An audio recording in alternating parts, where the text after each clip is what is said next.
Hola, ¿cómo están? Bienvenidos, bienvenidas. Vamos a tener una nueva clase virtual de Derecho del Trabajo. Hoy vamos a hablar de las garantías constitucionales del derecho del trabajo. Vamos a desarrollar el artículo 14 bis y su contenido. Vamos a hablar un poco del marco del constitucionalismo social en el cual el artículo 14 bis fue aprobado, de los contenidos laborales que tienen los tratados internacionales de derechos humanos, la jerarquía constitucional de normas, la supremacía constitucional y las cuestiones de prelación entre las normas, norma anterior, norma posterior, cómo juegan en este derecho especial que es el derecho del trabajo. Vamos a proyectarles el PowerPoint, mientras tanto les recuerdo, como siempre hago, y ahí lo tienen ahí adelante, que el PowerPoint que yo les voy a proyectar ahora mismo lo tienen disponible en mi blog www.marcelodistefano.com. Igualmente, abajo yo les pongo el link para que ingresen directamente al PowerPoint. También un texto, que es un texto base de esta temática, lo encuentran allí. Y que en Spotify, Fallos y Curiosidades del Derecho, van a poder encontrar también un podcast donde de alguna manera contamos lo mismo, pero en sonido, ¿verdad? En un relato oral. Bien, arrancamos entonces. Y dice esta Firmina algo que a mí me gusta plantear siempre, que es justamente que las constituciones nacionales son fruto de su tiempo. O sea, no existe un país en el cual la constitución nacional es tan progresista que no tiene en cuenta el desarrollo jurídico que se da en el conjunto de la sociedad. La globalización no es algo nuevo, que llegó en los 90, lo descubrimos en los 90. La globalización del pensamiento surgió mucho antes y nuestra constitución es hija del constitucionalismo clásico, es hija de las ideas del contractualismo social, es hija de las ideas de la Revolución Francesa y es hija también de la forma de organización de la Constitución norteamericana que de alguna manera la inspiró. En ese sentido se habla que es una constitución, la de 1853, una constitución clásica, una constitución liberal, no en los términos que se utiliza liberal actualmente, sino el término liberal tenía que ver con esta idea de fortalecer los derechos de los ciudadanos, de las personas, por sobre los derechos del Estado. Acuérdense que estas constituciones vinieron justamente a desplazar el poder autoritario, vinieron a desplazar el absolutismo, el poder del monarca. Y nuestra constitución de 1853, entonces, con relación al trabajo, apenas estableció la protección a trabajar y la protección a desarrollar una industria lícita, vale decir que el Estado no intervenga en esos procesos. Después de 1853, a partir del año 1900, 1910, empezó a surgir otra corriente ideológica, filosófica, que es el constitucionalismo social. El avance del pensamiento, de las ideas, también lo que se planteó en el fracaso de las ideas políticas que terminaron con la Primera Guerra Mundial y que nos van a poner en la fragilidad entre la Primera y la Segunda Guerra Mundial, empieza a plantear que el rol del Estado debía ser otro, que el rol del Estado no debía ser solo abstenerse de actuar, sino que tenía que actuar, tenía que garantizar esos derechos, tenía que garantizar en este caso el derecho a trabajar, el derecho a la seguridad social, el derecho al acceso a una vivienda digna, el derecho a la justicia social. Se plantea un desarrollo equitativo, un desarrollo social. Y ese constitucionalismo se expresó como primeras expresiones en la Constitución Mexicana de 1917, que es la constitución que surgió de la Revolución Mexicana, ¿verdad? En la Constitución de Weimar, que es la constitución alemana, previa, por supuesto, a lo que va a ser después el desarrollo del nacionalsocialismo, y la creación de la OIT, que como hemos visto en clases anteriores, data de 1919. Estamos hablando entre 1915 y 1925, el surgimiento de esta corriente que plantea que los estados no solo debían ser gendarmes, no solo debían frenar el accionar del Estado para garantizar que los ciudadanos tengan condiciones de libertad, sino que el Estado también tenía que ser un generador de políticas públicas, de condiciones para que se dé un proceso de desarrollo social inclusivo, ¿sí? Es importante que ustedes tengan en cuenta esto. Por supuesto, el constitucionalismo social se desarrolló fuertemente en la Europa occidental, una Europa occidental complicada, conflictuada, que iba a terminar luego en la Segunda Guerra Mundial. Se desarrolló a partir de la Organización Internacional del Trabajo en esta idea de el trabajo no es una mercancía, la única garantía que tenemos para una paz duradera es construir un Estado que garantice la justicia social de todos y todas. Esas son las ideas del constitucionalismo social. También ese constitucionalismo social llegó a nuestro país. Por supuesto que nuestro país, siempre turbulento por esas épocas también, épocas de vaivenes. Recuerden que luego del golpe de Estado del 6 de septiembre del 30, Hipólito Yrigoyen, iniciamos una serie de gobiernos, entre gobiernos que eran fraudulentos, que suponían elecciones, y luego empezó la serie de golpe de Estado. Pero en el medio también tuvimos que ese constitucionalismo social empezó a tomar cuerpo en nuestro pensamiento ideológico. La recepción del constitucionalismo social en la Argentina se da en dos momentos, un momento frustrado y un momento posterior donde se consolida. El momento frustrado tiene que ver con la reforma constitucional que Perón llevó adelante en 1949. Perón llevó adelante una reforma constitucional, dejó de lado la Constitución de 1853, se reemplazó por una nueva Constitución en 1949 que incorporó muchos de los elementos del constitucionalismo social, básicamente los derechos de los trabajadores. Ahora bien, esa Constitución tenía este gran progreso en el campo de los derechos sociales, pero también es verdad que era una Constitución generada sin consenso, con un carácter corporativo, y que se hizo sobre la base de la lógica del modelo de organización de la comunidad organizada que planteaba Juan Perón. En el año 1955 viene el sangriento golpe de Estado contra Perón, lo derroca Perón, y abroga, que quiere decir derogar, deja de lado la Constitución de 1949 y vuelve a regir la Constitución de 1853, la Constitución originaria. Así las cosas, el gobierno militar que derroca a Perón convoca a una reforma constitucional básicamente para darle validez a volver a la Constitución del 53, ¿verdad? Porque el proceso político del 49 había sido un proceso político válido y quien había derogado la Constitución del 49 era una dictadura militar. Entonces convocó a una asamblea constituyente básicamente para restituir con más basamento legal la Constitución originaria. Se hizo el llamado a elecciones de convencionales constituyentes con la proscripción del peronismo.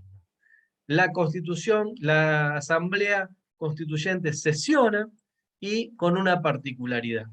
Los constituyentes del radicalismo, encabezados por Crisólogo Larralde, impulsan la incorporación de los derechos sociales, de los derechos del constitucionalismo social en la Constitución originaria. O sea, dicen, vamos a reponer la Constitución originaria de 1853, pero vamos a nutrirla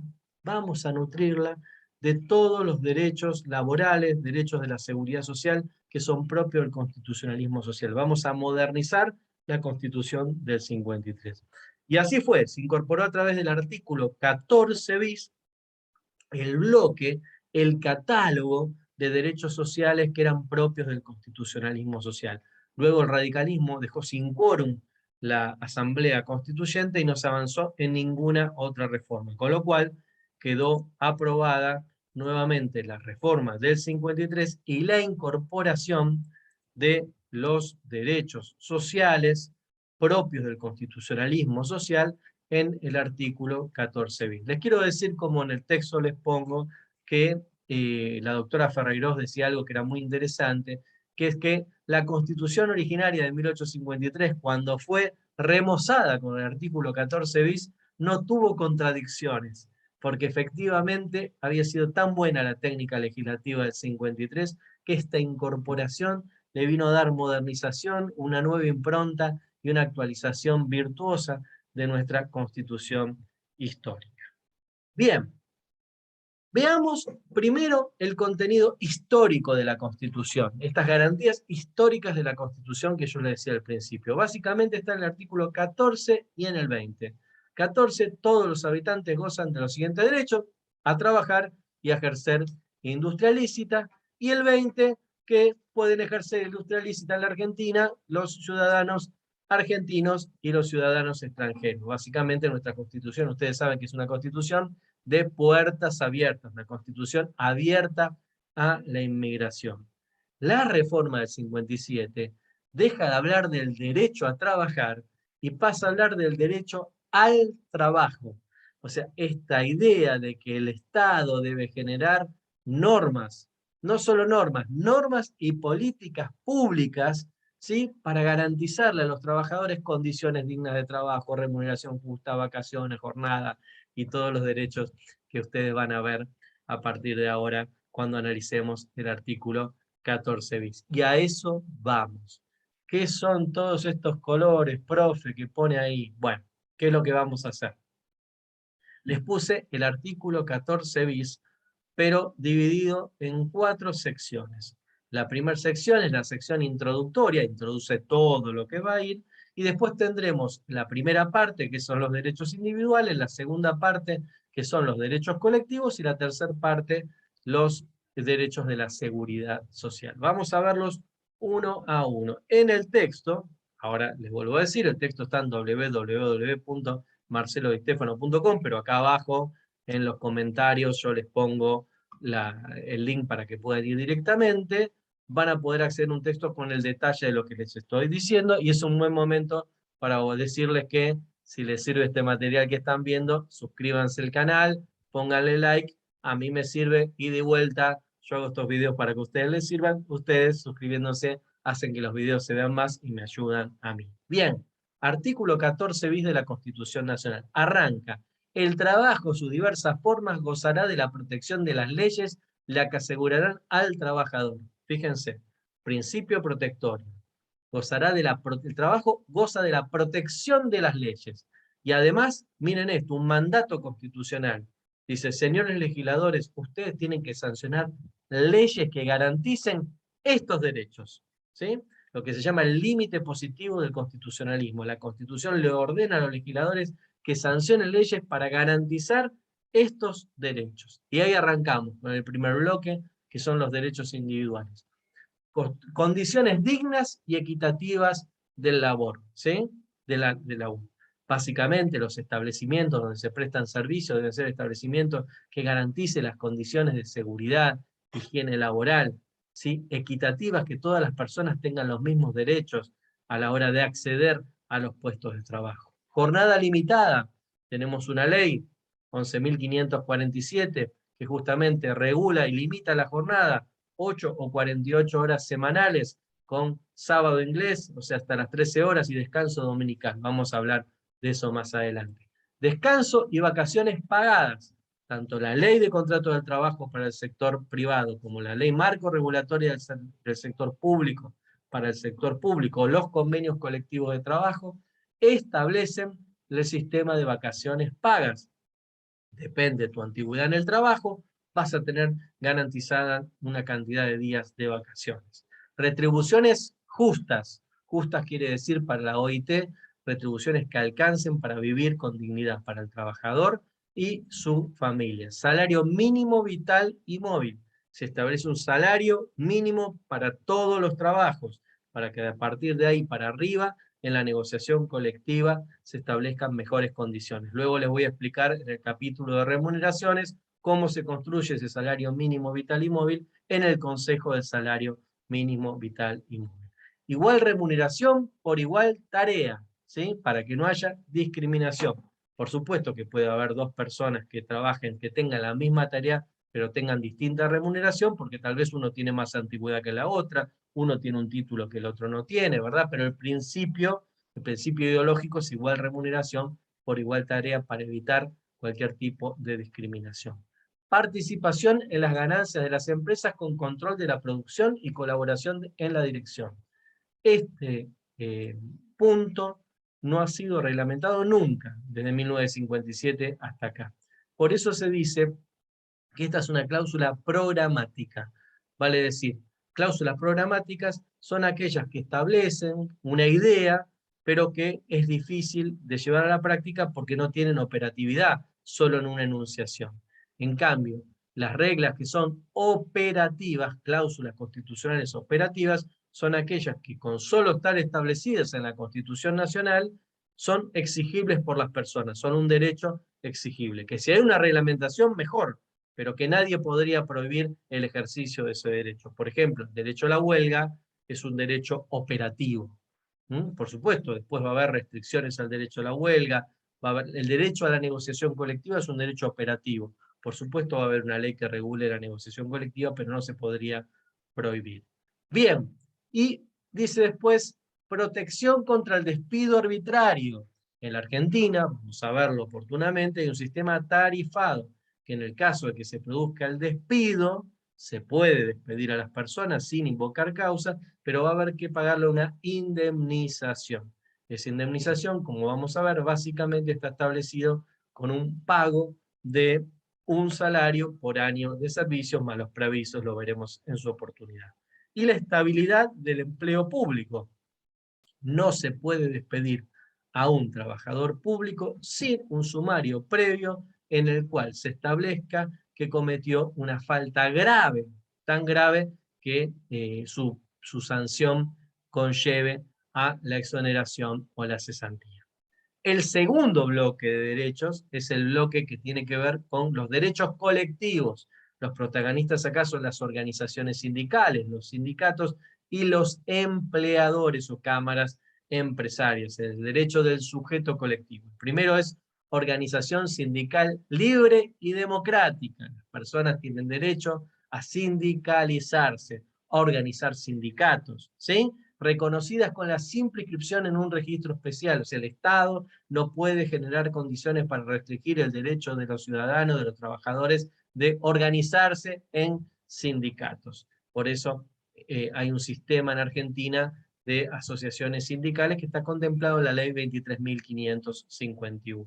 También dice la Constitución, queda garantizado a los gremios concertar convenios colectivos de trabajo, o sea, establecer acuerdos con los empleadores, los sindicatos y los empleadores que generen mejores condiciones de trabajo que las establecidas en las leyes de orden público. Recurrir a la conciliación y al arbitraje, que es un mecanismo de resolución de conflictos que se realiza en el marco del Ministerio de Trabajo. El derecho a la huelga para ejercer un reclamo, para obligar a los empleadores al cumplimiento de una norma o para conquistar un nuevo derecho.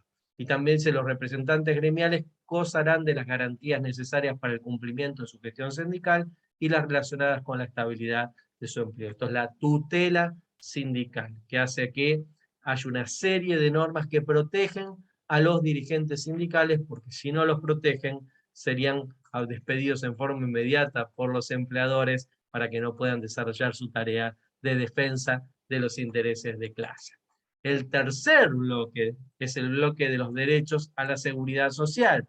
Dice, el Estado otorgará los beneficios de la seguridad social que tendrán carácter de integral e irrenunciable. En especial, la ley establecerá, viene en el mandato, la ley establecerá el seguro social obligatorio. Nosotros tenemos un régimen de obras sociales sindicales y el PAMI para los jubilados, que estará a cargo de entidades nacionales o provinciales con autonomía financiera y económica, administradas por los interesados con participación del Estado. En el PAMI participan los jubilados, en las obras sociales las administran los trabajadores, sin que pueda existir superposición de aportes. Dice, jubilaciones y pensiones mínimas. Las jubilaciones las adquiere un trabajador que haya cumplido con los aportes durante el plazo que establece la ley, y las pensiones las reciben los familiares de un trabajador fallecido en determinados casos contemplados por la ley. La protección integral de la familia básicamente a través de las asignaciones familiares y los beneficios de la seguridad social, la defensa del bien de la familia y la compensación económica y familiar, y el acceso a una vivienda digna. ¿Qué quiere decir? Que el Estado debe promover políticas públicas de vivienda para justamente garantizar ese acceso a las personas que tienen más dificultades para hacerlo. Hemos visto entonces el artículo 14 bis, que es la inserción del constitucionalismo social, la modernización de nuestra Constitución de 1853. 1853, Constitución clásica liberal, derecho a trabajar del artículo 14 y a la industria lícita del artículo 20. 1957, artículo 14 bis, constitucionalismo social. Y ahora vamos a ir a 1994, la otra reforma constitucional que generó un cambio en el sistema de organización jurídico argentino. La Constitución de 1994 incorpora el artículo 75, inciso 22.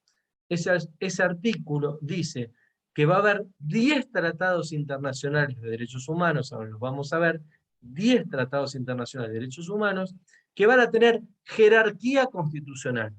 No son parte de la Constitución, pero tienen la misma jerarquía.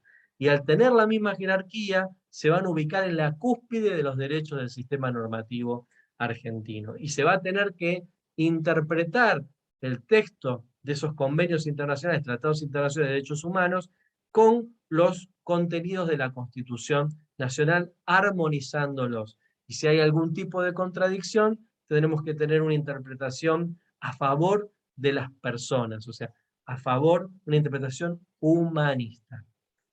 Además de esos 10 tratados internacionales, la Constitución dice que el Congreso de la Nación puede otorgar jerarquía constitucional a otros tratados internacionales de derechos humanos, y que para hacerlo hace falta una mayoría especial de 2/3 de ambas cámaras del Congreso. Como ven, hace falta un acuerdo político fuerte para otorgarle un tratado internacional de derechos humanos jerarquía constitucional. Eso se dio en 3 casos desde 1994 para acá. Bien, les presento esos convenios, así ustedes los pueden ver aquí gráficamente. Los 10 incorporados, Declaración Americana de los Derechos y Deberes del Hombre, es la Carta Fundacional de Derechos de la Organización de Estados Americanos, de la OEA, es hasta previa a la que viene ahora, que es la Declaración Universal de Derechos Humanos de Naciones Unidas, la Carta Fundacional en materia de derechos humanos, acuérdense, aprobada el 10 de diciembre de 1948, por eso el 10 de diciembre es el Día de los Derechos Humanos. La Convención Americana sobre Derechos Humanos, ustedes han escuchado nombrarla muchas veces como el Pacto de San José de Costa Rica, el Pacto Internacional de Derechos Económicos, Sociales y Culturales y el Pacto Internacional de Derechos Civiles Políticos y su protocolo, que es el protocolo facultativo. Ambos se llaman los Pactos del 66, suelen conocerse, que son las dos cartas complementarias a esa Declaración Universal de Derechos Humanos del 48, que incorporan los derechos sociales, los derechos políticos, los derechos culturales, los derechos económicos. La Convención sobre la Prevención y la Sanción del Delito del Genocidio, la Convención Internacional sobre la Eliminación de toda la forma de discriminación racial, la Convención sobre la Eliminación de toda forma de discriminación contra la mujer, la Convención de Belén do Pará, así es conocida, la Convención sobre la Tortura y otros tratos o penas crueles, inhumanos o degradantes, y la Convención sobre Derechos del Niño. Desde 1994 para acá, el Congreso incorporó la Convención Interamericana sobre Desaparición Forzosa de Personas, la Convención sobre la Imprescriptibilidad de los Crímenes de Guerra y los Crímenes de Lesa Humanidad, y la Convención sobre los Derechos de Personas con Discapacidad. Estos 13 tratados tienen jerarquía constitucional. Están en la cúspide, en el atalaya de los derechos del sistema normativo argentino. ¿Y qué tiene que ver esto con el derecho del trabajo? Tiene que ver porque muchos de estos convenios con jerarquía constitucional hay contenidos laborales, hay normas laborales que se suman al artículo 14 bis de la Constitución Nacional, que lo fortalece, que lo robustecen al artículo 14 bis de la Constitución Nacional, que son norma exigible y en el máximo nivel. Yo les preparé un detalle de cada uno de los convenios. Es imposible en un PowerPoint planteárselos. Yo los animo a que lo vean ustedes. Solamente voy a plantearles algunos detalles. La Declaración Universal de Derechos Humanos, por ejemplo, van a ver que dice, toda persona, me pasé para la siguiente, toda persona tiene derecho al trabajo, a la libre elección de su trabajo, habla del derecho a la sindicalización de trabajo, dice, toda persona tiene derecho a fundar sindicatos y a sindicalizarse. El Pacto Internacional de Derechos Civiles y Económicos, lo mismo, si ustedes lo leen, toda persona tiene derecho a asociarse libremente con otras, incluso el derecho a fundar sindicatos y a afiliarse a ellos para la protección de sus intereses. ¿Ven? Contenidos laborales, normas que son normas válidas en nuestro sistema jurídico, en el máximo de nuestro sistema jurídico. El Pacto de Derechos Económicos y Sociales y Culturales en el mismo sentido, la Declaración Americana de los Derechos y Deberes del Hombre, no tiene sentido que yo se los lea. Quienes están viendo el video en YouTube, abajo van y tienen este PowerPoint, y algo más interesante y más completo, tienen un texto mío sobre la materia, ¿sí? La Convención Americana sobre Derechos Humanos, el Protocolo de San Salvador, como ven, y la Convención de Belém do Pará. Fíjense, me detengo en este que tiene que ver con la no discriminación. Dice, los Estados partes adoptarán todas las medidas apropiadas para eliminar la discriminación contra la mujer en la esfera del empleo, a fin de asegurar a la mujer en condiciones de igualdad con los hombres los mismos derechos. Y en particular, y empieza a detallar el derecho al trabajo como derecho inalienable, ¿sí? El derecho a la seguridad social, el derecho a elegir libremente de profesión. Y como ven, los estados tienen obligación de generar políticas públicas para garantizar estos derechos, con lo cual esto tiene un valor muy importante a la hora de reclamar, de exigir el cumplimiento de un derecho. Obviamente, la discriminación racial es muy importante para que no se genere una discriminación por cuestiones de raza en el mundo del trabajo, y también la Convención sobre los Derechos de los Niños, lo que dicen que los estados deben garantizar que los chicos a edades determinadas no trabajen, sino que estudien, ¿sí? Y que en el caso de los menores que trabajen, no estén sometidos en condiciones de explotación. Entonces ordena a los Estados miembros a que generen normas al respecto. Y como nuestro Estado, nuestro país, no solo suscribió estos convenios internacionales, sino que le dio tratamiento con jerarquía constitucional, debe cumplir con esos derechos. Bien, entonces, vamos, en la cúspide, nosotros hablamos de que hay una supremacía constitucional, vale decir que hay una gradación de derechos, que hay normas que tienen mayor rango, mayor jerarquía que otras, pero que las máximas son la Constitución Nacional y los tratados internacionales de derechos humanos, ¿sí? Los tratados internacionales de derechos humanos contemplados en el artículo 75, inciso 22, estos 13 tratados de derechos humanos.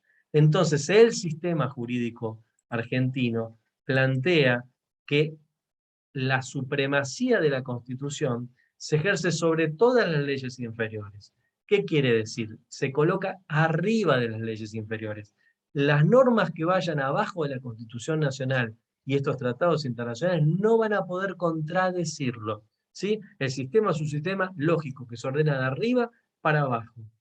El resto de los tratados internacionales, las leyes nacionales, las resoluciones, las disposiciones, los decretos, las constituciones provinciales no pueden ir en contra de lo establecido en la Constitución Nacional. Y si van en contra, van a ser reputadas inconstitucionales y por tanto no válidas. Por eso, la importancia de estos principios constitucionales del derecho del trabajo, que son los que ordenan el sistema jurídico en el rango constitucional. Acá les presento este orden que ustedes tienen que tener siempre presente. Arriba, la Constitución y esos tratados internacionales. Un rango abajo de ellos, el resto de los tratados internacionales. No esos 13, sino el resto de los tratados internacionales. Una vez que la Argentina suscribe un tratado internacional, ¿sí? Y el Parlamento argentino lo aprueba, lo convierte en ley. Y ese tratado internacional, según también el artículo 75, inciso 22, adquiere carácter supralegal, vale decir, que va a tener validez en el sistema jurídico argentino y que va a estar por encima de las leyes, solo va a estar abajo de la Constitución y los 13 tratados internacionales de derechos humanos. Los convenios internacionales de la OIT son justamente tratados internacionales. Miren qué importancia que tienen. Los tratados internacionales de la OIT que ratifica la Argentina van a tener carácter supralegal.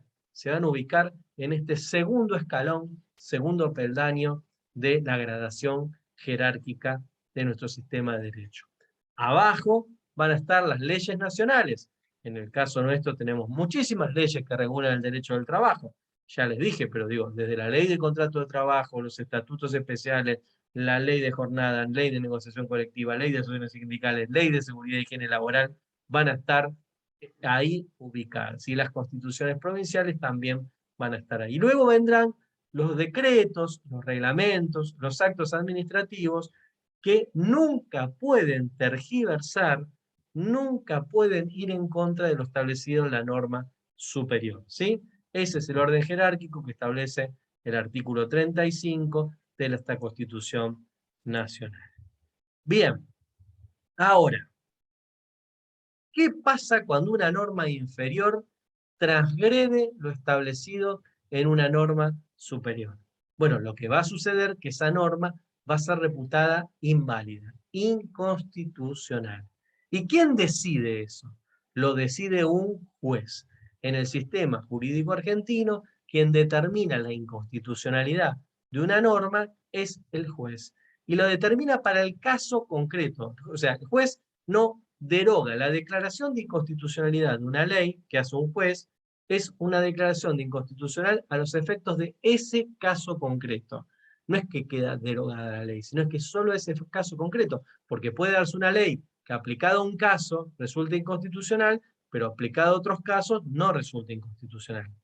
Lo que sí sucede es que a veces, cuando los tribunales superiores, especialmente la Corte Suprema de Justicia de la Nación, ¿sí?, resuelve un caso, y ese caso se da en situaciones similares en otros, y ese fallo de la Corte es un fallo contundente, importante, y los tribunales inferiores lo empiezan a seguir como un aval para tomar decisiones en el mismo sentido, ese fallo se constituye en un caso testigo, en un leading case, y de alguna manera vuelve a esa ley que ha sido declarada inconstitucional muchas veces en casos similares, hace que pierda eficacia en el sistema. Pero los únicos que pueden derogar una ley es el propio Congreso de la Nación. Para derogarla es el propio Congreso de la Nación, pero de alguna manera queda desvirtuada por efecto de la contundencia de algunos fallos de los tribunales superiores que generan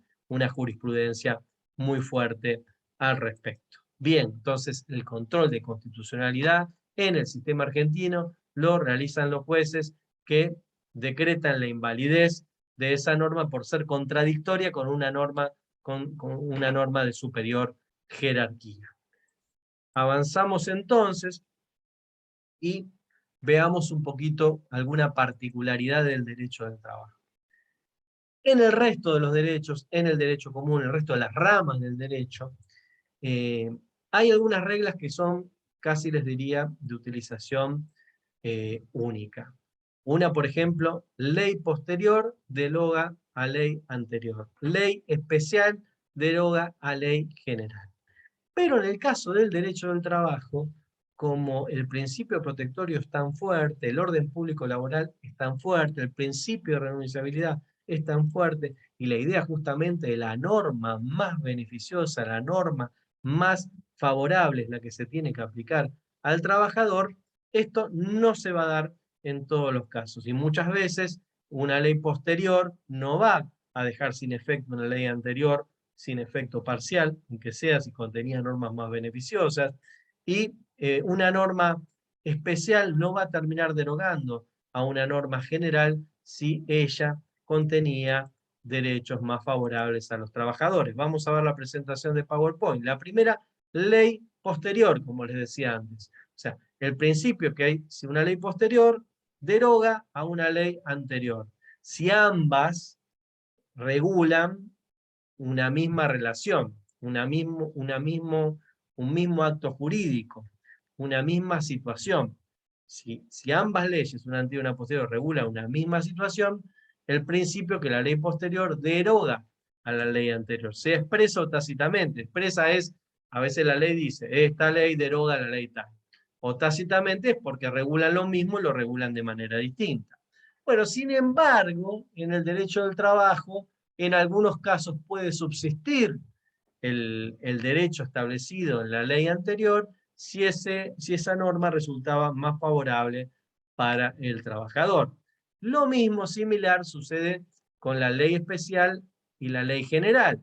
En general, una ley especial viene a regular con características propias una situación jurídica, que la ley general la reglamenta en términos mucho más genéricos, por supuesto, perdón la redundancia, pero sí es así. Ahora bien, si la ley general contiene alguna norma más favorable que no fue recepcionada en la norma especial, pues bien, seguirá rigiendo. Tercer elemento, el convenio colectivo de la ley. Se dice que el convenio colectivo tiene efecto derogatorio, total o parcial, con relación a las leyes anteriores que contengan normas menos favorables. ¿Cuál es el principio? Algunos autores hablan del efecto derogatorio. Ustedes tómenlo, si alguna vez les hacen una pregunta es, ¿el convenio colectivo tiene efecto derogatorio con relación a la ley? Ustedes digan, el doctor Di Stefano dice, sí, pero. O sea, porque no deroga a la ley, sino que lo que sucede es que va a ser válido el convenio colectivo de trabajo que establezca normas más favorables sobre la ley de orden público que no los niega, ¿no?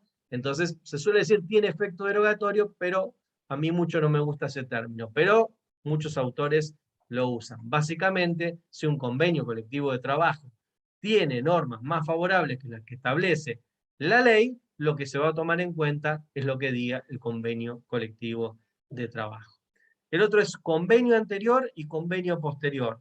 Hay dos convenios. El principio es que el convenio posterior es el que adquiere nueva validez. Sin embargo, si en el convenio anterior existen normas que son más favorables que el convenio posterior, va a haber que ver cómo subsisten. Recuerden que en otra de las clases hablamos que el análisis entre dos convenios se hace comparando en sistema de conglobamiento. Básicamente, conglobamiento por instituciones. Se analiza, por ejemplo, si lo que queremos analizar son las vacaciones, se analiza el capítulo de vacaciones de un convenio con el capítulo de vacaciones de otro. Si queremos analizar el régimen de jornada de trabajo, el de uno con el otro. Conglobamiento por instituciones. Sistema salarial de uno y del otro. Finalmente, el convenio y el contrato individual. Siempre el contrato individual, si tiene normas más favorables, es el que tenemos que tomar en cuenta. Ahora, si hay un contrato individual y posteriormente ese contrato individual se firma un nuevo convenio colectivo de trabajo que tiene normas más favorables, las normas más favorables del convenio colectivo de trabajo van a desplazar a las contenidas en el contrato individual y van a valer las del convenio colectivo de trabajo, que en este caso del ejemplo es el más favorable. Finalmente, última filmina palabra vieja, última proyección, es el ámbito geográfico de aplicación del derecho al trabajo. El derecho del trabajo, en principio, es un derecho que tiene aplicación territorial, o sea, todas las relaciones jurídicas que se celebran o ejecutan en territorio argentino son regladas por nuestra Constitución Nacional, la Ley de Contrato de Trabajo en el caso que se trata del sector privado, los estatutos profesionales, las convenciones colectivas de trabajo que son vigentes en la Argentina. Ahora, pueden darse casos mixtos de relaciones laborales concertadas en el extranjero, que se practican en la Argentina, y muchas veces haya que analizar a la luz del derecho internacional privado esas relaciones. En ese caso, siempre vamos a apelar a la norma del derecho más protectorio para el trabajador en el caso concreto. Hemos llegado al final. Les vuelvo a recordar que se suscriban al canal, que le pongan like si les gustó, y les dejo abajo entonces los links para acceder al texto, para acceder a este PowerPoint que les proyecté, y les recuerdo que en Spotify, en fallos y curiosidades del derecho, tenemos nuestro podcast de este tema también. Nos vemos en la próxima.